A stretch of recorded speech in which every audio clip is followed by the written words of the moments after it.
Today we're taking a look at these MLB matches, which are happening on 23, and giving you our team and total picks for today. Welcome back to High Stakes. Before we dive into our video, don't forget to subscribe and to push the notification bell so you don't miss any of our videos.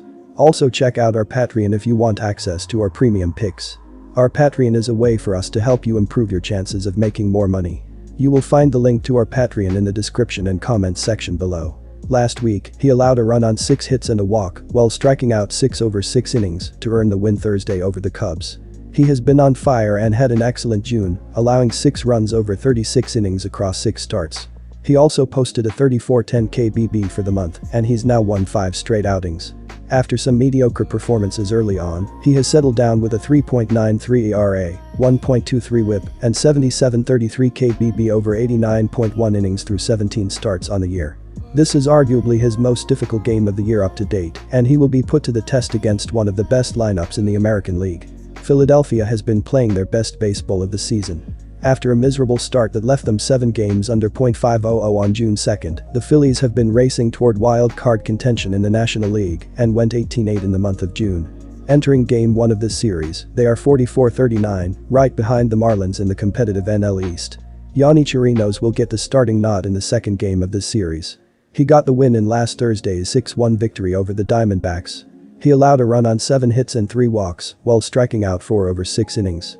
Chirinos was deployed as a traditional starter 2 weeks ago versus the Royals, but after he allowed a season-high 8 earned runs across 5.1 innings in that outing, the Rays hope to get better results from him by having him enter Arizona's contest out of the bullpen.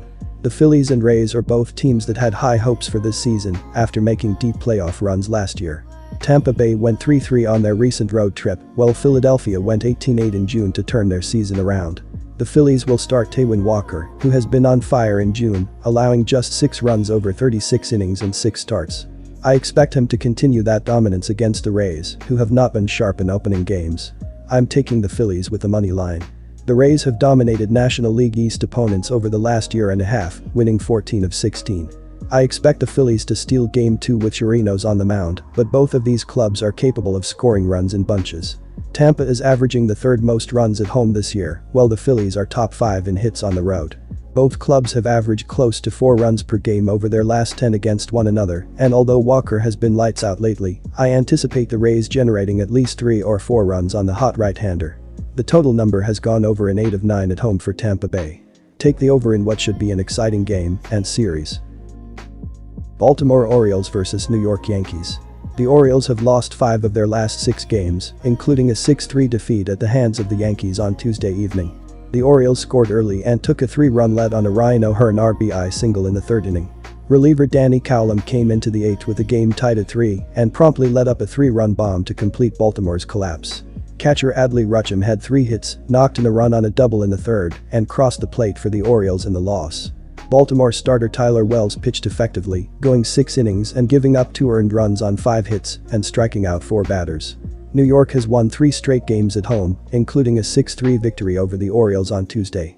Outfielder Harrison Bader broke a 3-3 tie in the 8th inning with his 7th home run of the season, and the Yankees never looked back.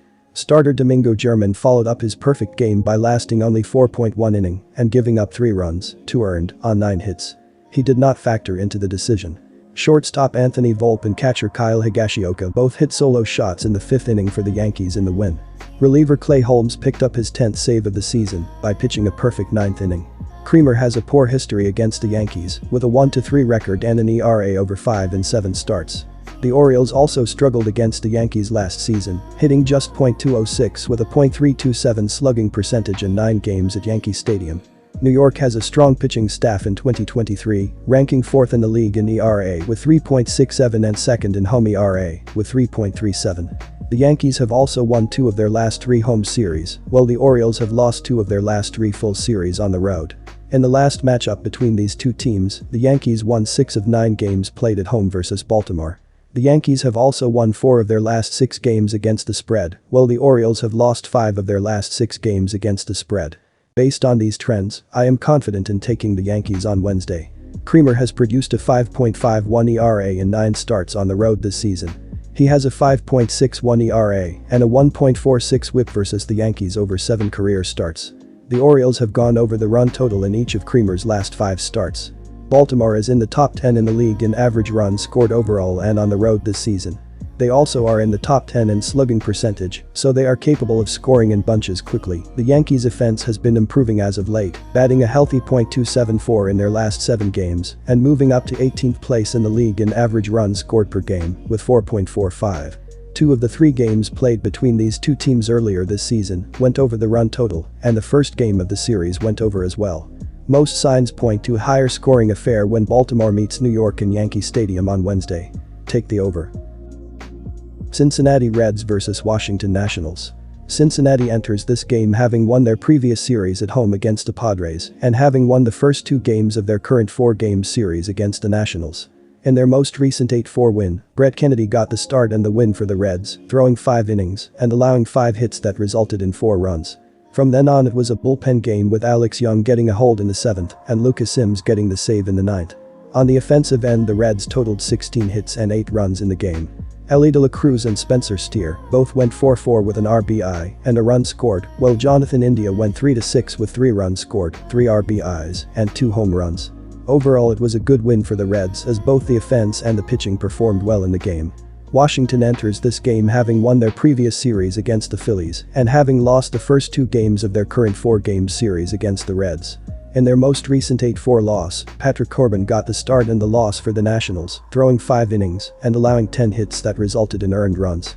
Corey Abbott came in and threw the next 3 innings, allowing 2 more runs, while Lowe's A. Ferrer had a scoreless outing in the 9th.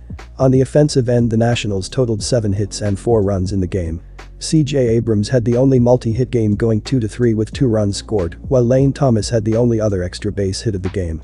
Overall it was a tough loss for the Nationals as the pitching gave the game away early. The Reds are the clear favorites to win this game. They have been the hotter team as of late, leading the NL Central and having won 6 of their past 7 games. They also won the first 2 games of this series, and the Nationals have provided little to no resistance. Graham Ashcraft is expected to start for the Reds, and he has been pitching well lately.